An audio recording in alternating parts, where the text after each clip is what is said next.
สวัสดีค่ะนี่เป็นทริปทั่ววตองของเรานะคะวันที่10กับวันที่41ค่ะที่ทุ่งบัวตองแม่อุคอค่ะอาหารเช้าของเราก็มาม่านะคะมาม่ารวมมิตรค่ะ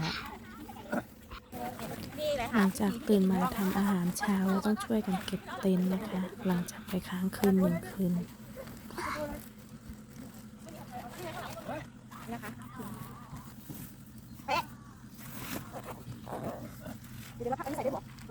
ส่วนอากาศตอนเช้าก็ค่อนข้างหนาวเลยค่ะ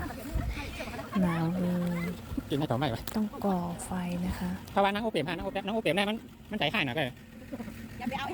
นั่งโอเปียมได้นะมันเอาลงไปได้ในต่อไม่อ่ะ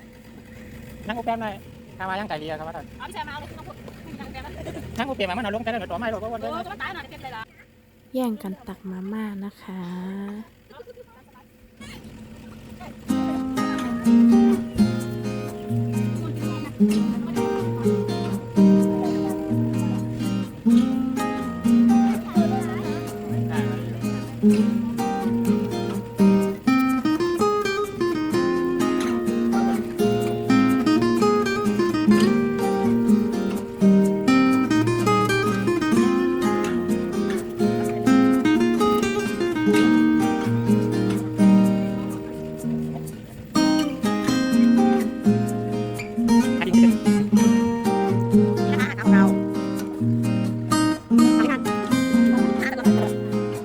ทำอะไรกินไงครับที่โน่นอ่ะไม่ได้ทำลงข้างล่างครับ2 โลเลยแล้ว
เมื่อวานไปเสร็จไปแคมป์เลย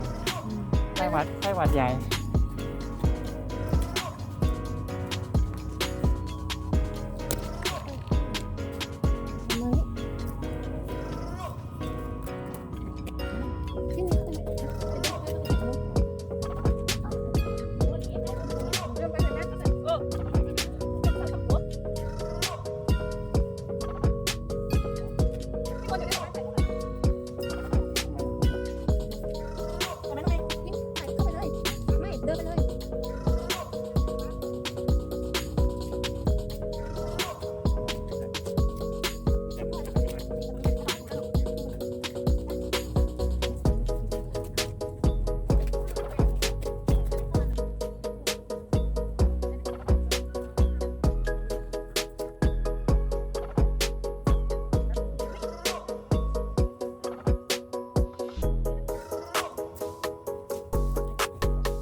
ออกไหมไม่ออกไหม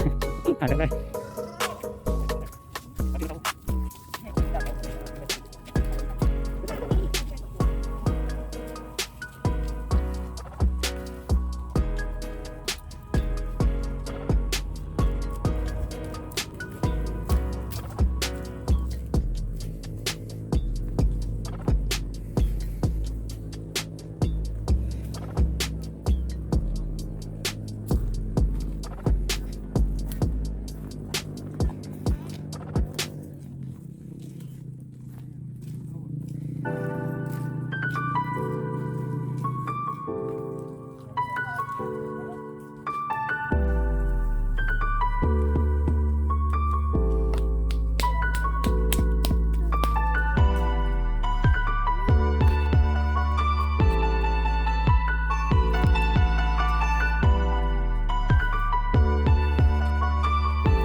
ช่วงที่ไปนี้นะคะเป็นช่วงที่บัวตองกำลังบานสะพรั่งเลยค่ะกำลังเป็นช่วงที่สวยที่สุดนอกจากบัวตองที่สวยแล้วนะคะบรรยากาศก็ยังดีอีกค่ะ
สบายเนาะ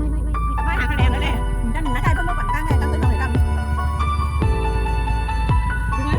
ต้องมาปั่นห้องรอแล้วจะลงเดี๋ยวนะถึงไหนถึงจริงคนนั้นน่ะแล้วนะลงมาแต่แม่ถึงเท่าไหร่ ขอบคุณสำหรับการติดตามทริปเที่ยวบัวตองของเราค่ะ